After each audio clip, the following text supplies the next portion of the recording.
Alam nyo ba na ilang kilometro lang dito, iba-iba ang landscape.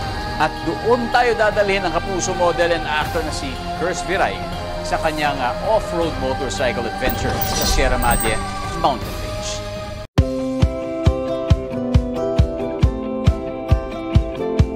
Excited na ako sa mission ko na explore yung Sierra Madre gamit tong dirt bike. So meron na ako napili na course, yung river course. Tanungin natin si Tito Ray.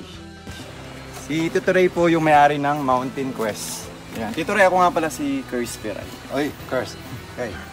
First time mo lang bang mag dirt bike? Opo, first time. Kailangan mo lang mag-enroll sa off-road, Yes po. basic training para ma-enjoy mo yung dirt bike ride. So yung mga first timer po, like gaano po kalayo yung ilang kilometers po yung pwede nilang i-try?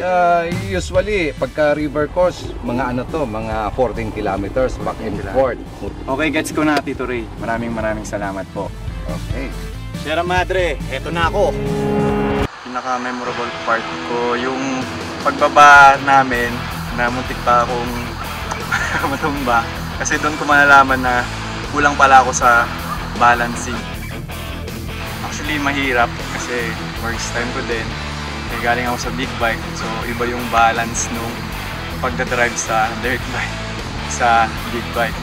Paano ako nakapag-adjust? Siguro isa na rin kasi nagmumotor ka na rin. So madali na rin maka-adapt.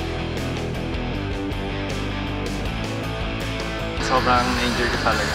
Lalo na kasi mahilig ako sa nature talaga. So, ito yung pinaka-gusto kong gawin habang kaya ko pa. Siyempre, di ba? Habang tumatanda ka na, alam mo nang gawin. So, ito yung gusto ko talagang gawin. Kaya, sobrang nag-enjoy talaga. Gusto ko yun.